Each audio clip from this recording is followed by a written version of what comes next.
Nashville, Tennessee. Health officials in Tennessee have linked a small coronavirus cluster to last month's meeting of the Southern Baptist Convention, Nashville's first large-scale conference after lifting restrictions on gatherings, the Tennessean reported. Metro Public Health Department epidemiologist Leslie Waller said 8 to 10 infections have been detected among the more than 18,000 attendees, but the cluster is almost certainly larger. It is difficult to know how many other cases there might be because most attendees live outside the state, Waller said.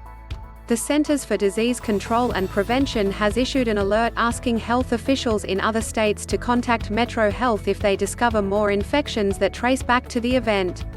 Jonathan Howe, a spokesman for the Southern Baptist Convention Executive Committee, said the organization has not alerted attendees about the cluster and is working with city and state health officials to identify its next steps. Nashville lifted its mask mandate and gathering restrictions a month before the two-day annual meeting of the nation's largest Protestant denomination in mid-June. Attendees packed tightly into an 18,000-seat convention hall that included only a small section designated for people who wanted to wear masks. The gathering may also have attracted a crowd with a low rate of vaccination.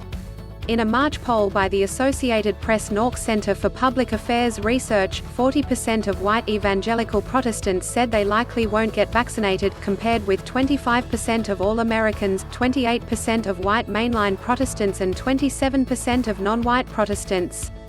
The Baptist event was a long-awaited revival of Nashville's lucrative convention industry. Before the pandemic, conferences like it accounted for 40% of Nashville's tourism businesses, according to the Nashville Convention and Visitors Corp.